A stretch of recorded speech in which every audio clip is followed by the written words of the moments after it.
You might have seen a brain balance center pop up in your neighborhood. The company boasts more than 100 locations nationwide that all offer a drug-free approach to overcoming ADHD and other learning disabilities. Some parents claim the program is transformative, but skeptics say it lacks critical scientific data to back up claims. So who should you believe when it comes to your child's well-being? We're back debating a controversial treatment program for ADHD as well as other learning disorders. We want to bring Linda into the conversation, who is concerned about her son's behavioral issues and is looking for solutions like so many other mothers out there. And thank you for being here because, you know, as a mother, I can imagine you're willing to try just about anything to help your child. And you're very interested in the program that we've been discussing here at the Brain Balance Center. What made you interested? I've met a couple of mothers in and around the Encino Center that have had such response, out of the ballpark response with their kids. One of them had a child on the spectrum who is a totally different child now, and another child has a similar issue with that my son has. I have been looking for 2 years to find something that made sense with what's going on with him in the classroom. He's very smart. He was testing 90 percentile in math and 40 percentile in reading. His reading comprehension was really compromised. And once word problems came into math, then suddenly his math started to drop and his attention started to drop. And all the teachers go straight to, he's got ADHD.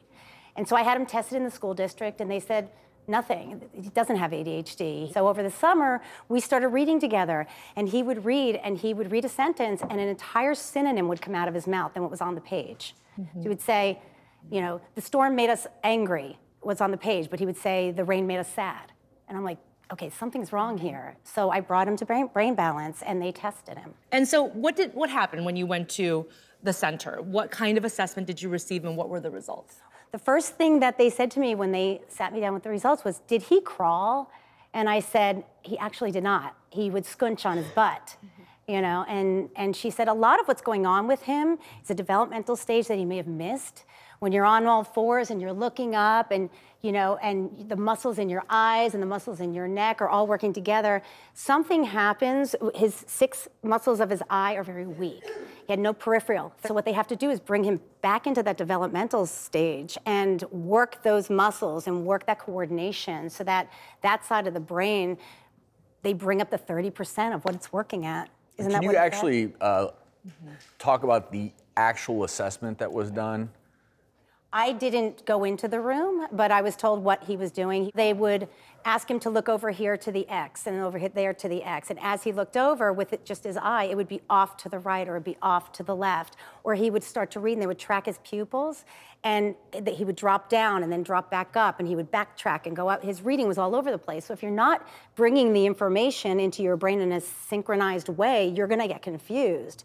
So they sort of have to fix that and figure out, is that what's going on that's confusing his brain? He can't understand what he's reading. So when I hear that, I'm thinking, okay, you have a child who has difficulty with eye tracking. And to me, if one of my kids had issues with them, I would take them to an optometrist, an ophthalmologist, to even vision therapy to improve that. Or, you know, I would take them to an OT for sensory issues. So I'm wondering, what was it that led you to take your son to Brain Balance? Because I think it's more than that. I think with him, it's a comprehension issue. There's a breakdown in, he will be 100% ready for a test. He goes in, we've verbally done it, and we've written it down. He knows it. He goes in, he takes the test, he blanks out. He got 1 right out of 10. He knew everything going into it, he got 1 right out of 10, so he just blanks. His recall is compromised, his comprehension, he'll read a paragraph. He cannot tell you what he just read. So there's something going on.